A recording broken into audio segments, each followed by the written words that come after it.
नमस्कार साथियों। मैं रवि, बिहार से, गोपालगंज जिले से। तो आइए हम कुछ विषयों पे बातचीत करते हैं। हम कुछ अपने राय को रखना चाह रहे थे आप सभी के बीच में। आइए, आपका स्वागत है रवि आर ब्लॉग्स में। हम लोग बात करेंगे आज जो एक बहुत ही पूरे देश में चर्चा हो रही है, जिस विषय पे बहुत ही मतलब कह सकते हैं कि जो अ, हर एक युवा के हर एक व्यक्ति इस बात को समझना चाहता है, जानना चाहता है कि वास्तविकता क्या है। जो जो धीरेन्द्र बागेश्वर धाम के जो व्यक्ति हैं, ठीक है, उनके बारे में थोड़ा सा आज हम लोग चर्चा करेंगे, समझने का प्रयास करेंगे कि वास्तविकता क्या है इसके पीछे में। अपने नज़रिए से जहाँ तक जिस बात को समझता हूँ आप सभी के बीच में साझा करना चाह रहा था। इसी उद्देश्य के साथ मैं आप सभी के बीच में उपस्थित हूँ। तो स्वागत है आप सभी का। आप सभी लोग अपनी राय को रख सकते हैं, कमेंट बॉक्स में देख सकते हैं। एक्चुअली जो बातें मैं सोचता हूँ कि क्या सही है कि नहीं है, तो जब आपसे बातचीत होती है, कई लोगों से बातचीत होती है किसी भी मुद्दे पे, तो उस मुद्दे को थोड़ा और समझने में सहयोग मिलता है। इसी उद्देश्य के साथ आपको इस बात को रखने का प्रयास कर रहा हूँ। आइए जुड़ते हैं। तो हम ऐसा समझते हैं कि इस पूरे अस्तित्व में 3 वास्तविकता हैं जिसको समझना है, हर एक व्यक्ति को समझना है। वो समझ के ही उसका मोक्ष मिलता है। बिना समझे वो दुख के साथ ही जीता है, और जैसे जैसे वो समझते जाता है, उसकी खुशियाँ, उसकी संबंध, उसकी समझ दिन प्रतिदिन बढ़ते जाती है। तो इन वास्तविकताओं को थोड़ा सा मेरे नज़रिए से पहचानने का प्रयास करेंगे कि पूरी इस अस्तित्व में क्या क्या है, किन मुद्दों को एकदम आवश्यक है समझना। तो धन्यवाद सभी का। जुड़ते रहिए, और इस विषय को हम लोग थोड़ा सा और चर्चा करेंगे। आप लोग भी थोड़ा सा इस विषय पर सोचिए, समझिए और अपने राय को शेयर करिए। तो चलिए, मैं जितनी बातों को थोड़ा बहुत समझा हूँ उस बात को आपके समक्ष रखना चाह रहा हूँ कि देखेंगे तो इस अस्तित्व में 3 वास्तविकताएं हैं। 3 वास्तविकताएं, जैसे कहा गया है, इस अस्तित्व में 3 वास्तविकताएं हैं। और अगर अगर हिंदू सनातन धर्म में देखें तो 3 देवों की पूजा होती है, ब्रह्मा विष्णु महेश, ठीक है।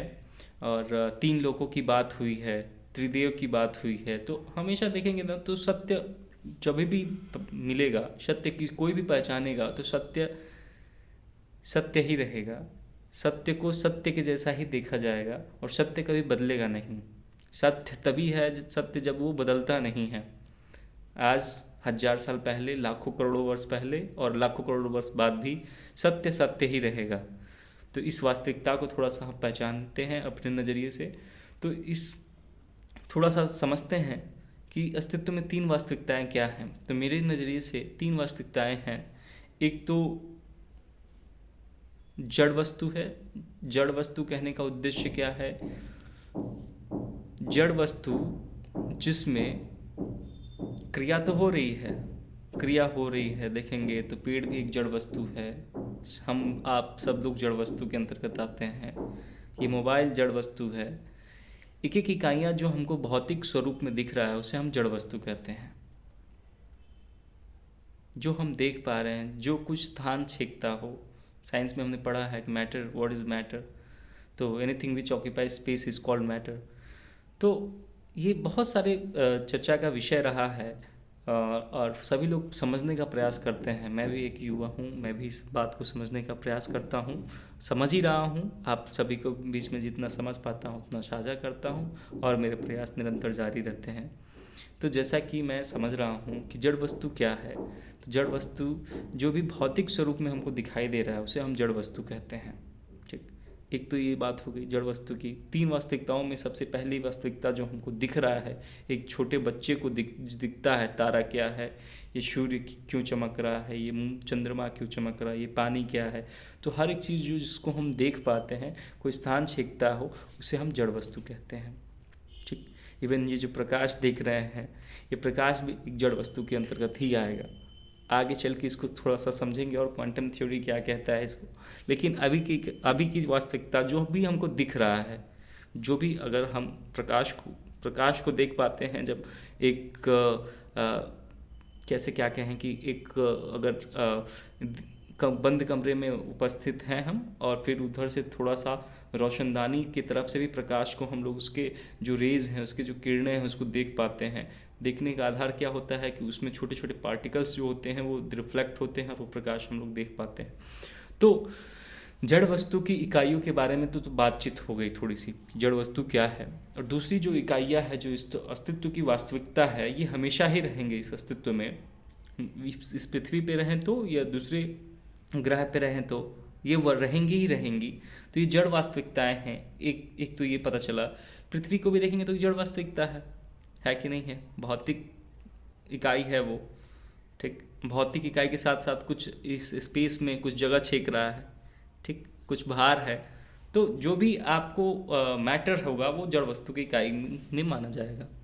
दूसरी बात को हम समझते हैं कि ये जो है चैतन्य इकाई है, जिसको हम कॉन्शियसनेस कह रहे हैं, जो हमारे विचार आते हैं, जो हमारे विचार हैं, आपके विचार हैं, ये कहाँ आ रहे हैं बेसिकली। तो इसको अगर समझा जाए तो ये चैतन्य इकाई है, और ये हमारे मन में आता है क्या, शरीर के किसी भाग में आता है क्या। ठीक, तो ये जो इकाई है, चैतन्य इकाई, ऐसा हमको नहीं पता है कि ये हमारे शरीर में आता है, ये हमारे मन में आता है, कि ये इस अस्तित्व में है। उस विचार को हम बस केवल देख रहे हैं, बोल पा रहे हैं शरीर की इकाई से। तो दूसरी जो बात है वो चैतन्य इकाई की बात होती है कि इस वास्तविकताओं में, इस अस्तित्व की वास्तविकता में दो वास्तविकताओं के बारे में हम लोग बातचीत कर चुके हैं। एक तो जड़ वस्तु जो हमको भौतिक स्वरूप में दिखता है, और दूसरा चैतन्य जो भौतिक स्वरूप में नहीं दिखता है लेकिन है कि नहीं है ना। दिखता तो नहीं है, लेकिन अगर देखेंगे एक विचार जो हम बोल रहे हैं, इसका भी कहीं स्थान होगा कि नहीं होगा। अगर हम कुछ बोल रहे हैं तो इसका स्थान तो ऑब्वियस सी बात है होगा। तो उसी स्थान की बात हम कर रहे हैं। अब ये जो जहाँ जड़ वस्तु है और जहाँ चैतन्य इकाइयाँ हैं, ये कहीं होंगी कि नहीं होंगी। पृथ्वी कहीं है ना, चैतन्य इकाइयाँ कहीं है ना। उन सारी इकाइयों जहाँ उपस्थित रहती हैं, जो उपस्थित है, जहाँ पे ये सारी व्यवस्था हो रही है, क्रिया हो रही है, उस क्रिया होने के क्रम में जहाँ पे भी ये व्यवस्था हो रही है, उसी को कहा स्पेस। तो तीसरी जो वास्तविकता है वो है स्पेस। स्पेस के बारे में क्या समझते हैं। स्पेस के बारे में कई लोग ऐसा समझते हैं कि पृथ्वी के ऊपर की वस्तुएं को क्या कहते हैं हम, पृथ्वी के एटमॉस्फेयर के बाद के जो उपस्थित खाली जगह है उसी को स्पेस कहते हैं। स्पेस हर जगह है। स्पेस, हम आपसे बात कर रहे हैं, ये फ़ोन हमसे थोड़ा सा दूरी पे है, ये भी खाली जगह पे है कि नहीं है। ठीक, तो खाली जगह हर जगह है। ऐसा कोई जगह नहीं जहाँ पे कोई स्पेस ना हो। इवन हम स्पेस का कहने का अर्थ क्या है कि जब भी दूसरी इकाइयाँ समझ में आती हैं तो कुछ खाली जगह है, ये 2 उंगली है, इसके बीच में जो खाली जगह है ये भी स्पेस में है कि नहीं है। हम आप स्पेस में हैं, गुरुत्वाकर्षण बल के कारण हम अपनी क्रियाओं को कर पा रहे हैं स्पेस। नहीं तो हम भी, जैसे साइंस फिक्शन मूवीज़ में देखा होगा आप लोगों ने, कि जैसे कि रॉकेट में जो यहाँ से रॉकेट जाते हैं, तो उस रॉकेट में जो साइंटिस्ट होते हैं कैसे एक जगह पे स्थित नहीं रह पाते हैं, हवा में तैरते रहते हैं। पानी छूट गया तो पानी भी तैर रहा है। तो गुरुत्वाकर्षण बल के कारण हम इस पृथ्वी से चिपके हुए हैं, इस पृथ्वी पे हम सारी क्रियाओं को कर पा रहे हैं। तो स्पेस तीसरी वास्तविकता है, और 3 ही वास्तविकता है जिसको मनुष्य समझना चाहता है, उसमें जीना चाहता है। इन 3 वास्तविकताओं को जब हम अच्छे से समझ पाते हैं और अच्छे से जी पाते हैं तो हम सुख को प्राप्त होते हैं। हर एक व्यक्ति का अगर उद्देश्य देखेंगे तो एक ही वास्तविकता है, एक ही पर्पस है लाइफ का, वो सुखी होना चाहता है। कोई भी ऐसा व्यक्ति नहीं मिलेगा आपको पूरे पृथ्वी पे वो जिसको सुख नहीं चाहिए। वो राम हो, गौतम बुद्ध हो, या शनिदेव हो, या सूर्यदेव हो, सनातन धर्म में जितने भी व्यक्ति रहे होंगे, या कर्ण हो, या अर्जुन रहे हो, या कृष्ण रहे हो, कोई भी व्यक्ति रहा हो, उसको सुख की कामना है ही। ठीक, तो अच्छा 2-3 मुद्दे इससे भी रिलेटेड हैं, उसको भी समझेंगे पहले। लेकिन समझते हैं कि वास्तविकता क्या है। 3 वास्तविकता जो है वो क्या है। तो पहली वास्तविकता के बारे में हम लोग बातचीत किए ही, पहली वास्तविकता के बारे में हम लोग थोड़ा सा पहचाने ही। पहली वास्तविकता है जड़ वस्तु जो हम और आपको दिख रहा है। दूसरी जो वास्तविकता है वो है चैतन्य इकाइयाँ जो विचार के रूप में हमको अनुमान होता है।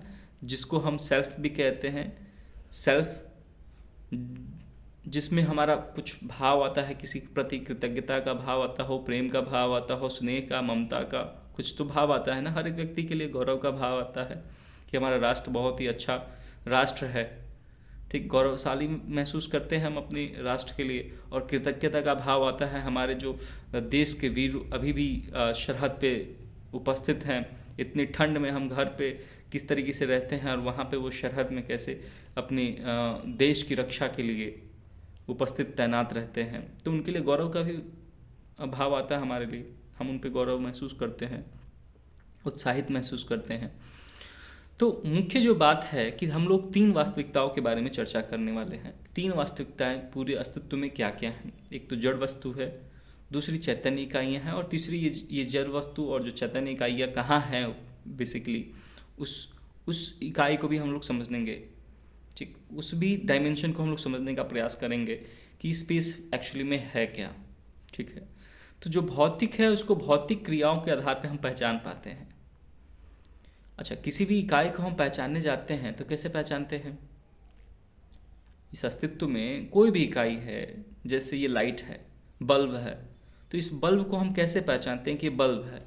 उसकी क्रिया और उसकी गुण और विशेषता देख के, है कि नहीं? आप मुझे बताइए। एक आईफोन और एक सैमसंग का फ़ोन ही है, लेकिन एक आईफोन को हम सैमसंग से अलग इसलिए कर पा रहे हैं, हालांकि मैं सैमसंग का विरोधी नहीं हूँ, आईफोन की क्वालिटी, सैमसंग की भी क्वालिटीज़ फ़ोन अच्छे आते हैं, बट अभी है कि आईफोन ज़्यादा अच्छे क्वालिटीज़ में आ रहे हैं। तो इसकी क्रिया और गुण विशेषता थोड़ा सा डिफरेंट है, इसलिए तो हम उसको अलग कर पा रहे हैं। तो हर एक इकाई को हम जब भी पहचानने जाएंगे तो उसकी क्रिया, गुण और उसकी विशेषता से पहचानते हैं कि ये काम क्या करता है, इसकी विशेषता क्या है, ठीक बात है। तो जब भी इकाई को हम पहचानते हैं तो क्रियाओं के आधार पर पहचानते हैं। चैतन्य को पहचानने जाएंगे तो उसके भी पहचानने का सेम प्रोसेस होगा कि चैतन्य इकाई हम किसको कह रहे हैं, चैतन्य इकाई की क्रिया क्या है, उसकी गुण क्या है, उसकी विशेषता क्या है। जब ये सारी चीज़ों को हम पहचानते हैं तब हमको जड़ वस्तु भी दिख पाता है, चैतन्य इकाई भी दिख पाता है। अब तीसरी जो वास्तविकता है, स्पेस क्या है, तो स्पेस को कैसे पहचानेंगे, खाली जगह को कैसे पहचानेंगे? स्पेस में कोई क्रिया हो रही है क्या?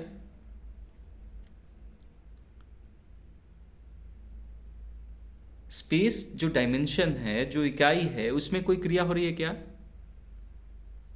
तो इसको बड़ी बड़ी गौर देने की बात है कि इसको हमको समझना है। अब कैसे समझेंगे? हमारा समझने का अभ्यास तो यही रहा ना कि किसी भी इकाई को समझने जाते हैं तो उसकी क्रियाओं से, उसके गुण से, उसकी विशेषता से पहचान पाते हैं, है कि नहीं? अब स्पेस में तो कोई क्रिया ही नहीं हो रहा है, स्पेस का कोई गुण ही नहीं है, स्पेस का कोई स्वरूप ही नहीं है, तो इसको कैसे पहचानेंगे?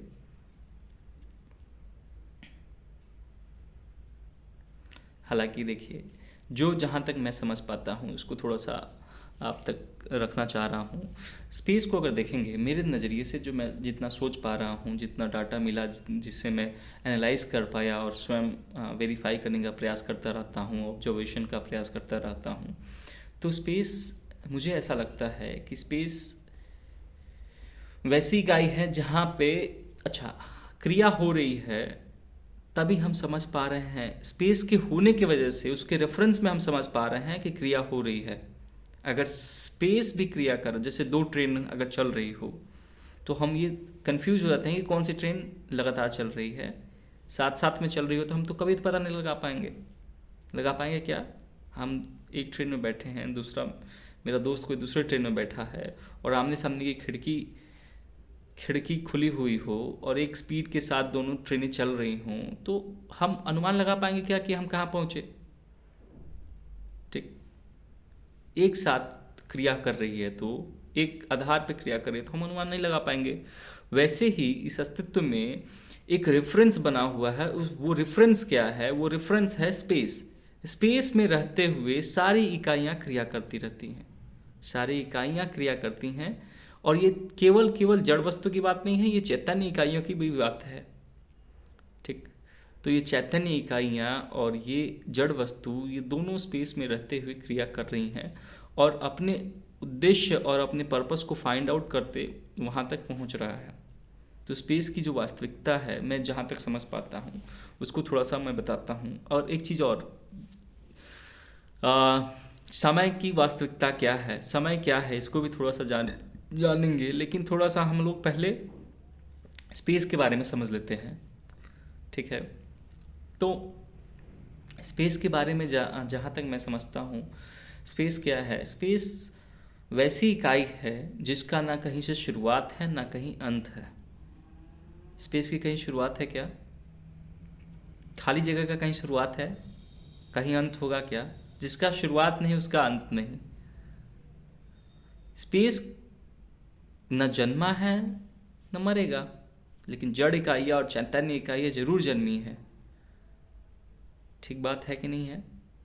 स्पेस खाली जगह है भाई, खाली जगह। खाली जगह में कोई क्रिया नहीं हो रहा है। खाली जगह में सारी इकाइयाँ क्रिया कर रही हैं, लेकिन खाली जगह क्रिया नहीं कर रहा है। खाली जगह क्रिया कर रहा है क्या?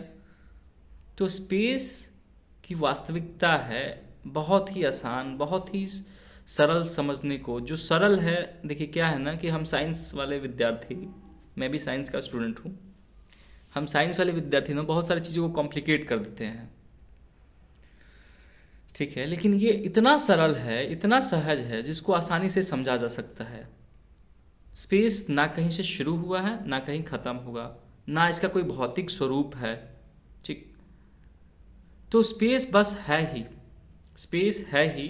ये पृथ्वी रहेगा तभी भी, ये पृथ्वी नहीं रहेगा तभी भी, करोड़ों लाखों अरबों बरस बाद, मतलब जब तक इकाइयाँ हैं, जब तक हर एक वास्तविकता है तब तक रहेगा। इसके ये पृथ्वी नहीं जन्मा था तभी, इसके पहले भी था, इसके बाद भी रहेगा। वैसे ही समय की भी वास्तविकता है। क्या पृथ्वी के नहीं पहले समय नहीं था क्या? था ना। तो हर एक वास्तविकता सरल है, बस उसको देखने की जो दृष्टि है हमको और आपको समझना पड़ेगा कि ये जो बातें हम लोग समझ पा रहे हैं, आसानी से समझ पा रहे हैं कि स्पेस बस है ही। उस स्पेस में रहते हुए जो क्रिया है उसका उद्देश्य तो हम लोग पहले पता करें कि इस जगत में, इस स्पेस में पृथ्वी का क्या उद्देश्य है, पृथ्वी पे जो इकाइयाँ हैं उसका क्या उद्देश्य है। जब ये उद्देश्य समझ में आता है, जब हम पर्पस को समझ जाते हैं, तो पर्पस के साथ साथ अपनी क्रियाओं को भी हम समझ पाते हैं। जब आप पर्पस को समझ रहे हो कि मुझे गाड़ी लेना है, मुझे फ़ोन लेना है, या मुझे आईएएस बनना है, तो आप एक पर्पस डिफाइन कर लिए, लक्ष्य को डिफाइन कर लिए।